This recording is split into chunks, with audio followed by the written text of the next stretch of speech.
जय श्री राधे भक्तों। आज हम आपके लिए यहाँ पर लेकर आए हैं कार्तिक स्नान की कथा यानी बूढ़ी माई की कथा। तो चलिए शुरू करते हैं। एक बूढ़ी माई थी, चतुर्मास में पुष्कर नहाती थी। उसके एक बेटा और एक बहू थे। सास ने बहू को फलाहार बनाने के लिए कहा तो बहू ने खाली टिफिन रख दिया। बेटा माँ को पहुंचाने के लिए पुष्कर गया।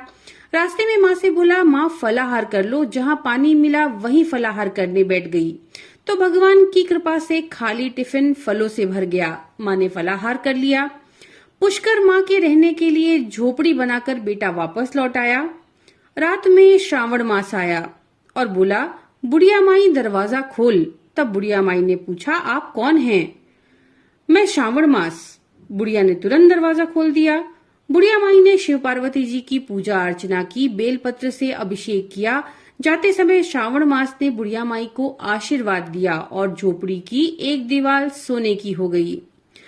भाद्रपद मास आया, उसने भी दरवाजा खोलने को कहा।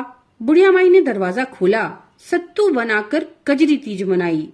भाद्रपद मास ने बुढ़िया माई को आशीर्वाद दिया और झोपड़ी की दूसरी दीवार भी सोने की हो गई।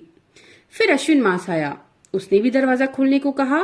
तब बुढ़िया माई ने दरवाजा खोला, पितरों का तर्पण कर ब्राह्मण भोज करा करके श्राद्ध किया। नवरात्रि में माँ दुर्गा को अखंड ज्योति जलाकर प्रसन्न किया। सत्य की विजय दिवस रूप में बुराई का अंत की खुशी में दशहरा मनाया। अश्विन मास ने जाते समय प्रसन्न होकर तीसरी दीवार भी बहुमूल्य रत्नों से जड़ित कर दी और बुढ़िया माई को सदैव प्रसन्न रहने का आशीर्वाद दिया। इन सब के बाद कार्तिक मास आया, उसने भी दरवाजा खोलने को कहा। बुढ़िया माई ने दरवाजा खोला और बड़े प्रसन्न मन से कार्तिक स्नान किया। दीपावली करके दिवाली, गोवर्धन पूजा, भाई दूज, गोपाष्टमी, आंवला नवमी सब मनाया। कार्तिक मास ने भी जाते समय आशीर्वाद दिया और झोपड़ी के स्थान पर महल बन गया। बुढ़िया माई गरीबों की सेवा कर भजन कीर्तन में अपना समय बिताने लगी।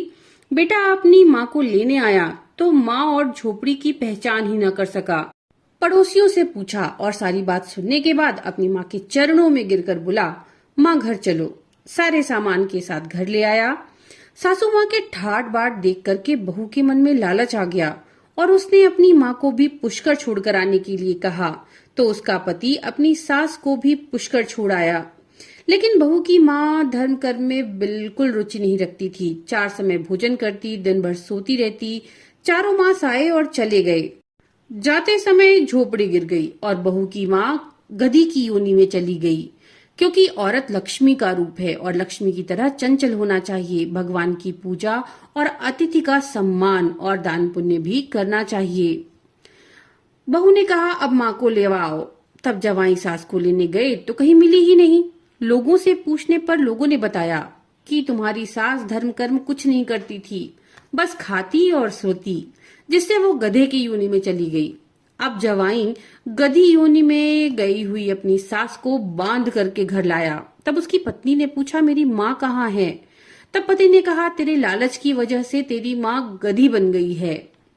बड़े बड़े विद्वान ब्राह्मण ऋषि मुनियों से पूछने पर उन्होंने बताया कि तेरी सास के स्नान किए पानी से जब ये स्नान करेंगी तभी इन्हें मनुष्य की योनि मिलेगी। तब बहू ने ऐसा ही किया और उसकी माँ वापस मनुष्य योनि में आ गई। हे राधा दामोदर भगवान, जैसा बुढ़िया माई को दिया वैसा सबको देना। कहता ना सुनता ना हुंकार भरता ना मारा सारा परिवार ना। तो भक्तों, ये थी कार्तिक स्नान की कथा। नमो नारायण।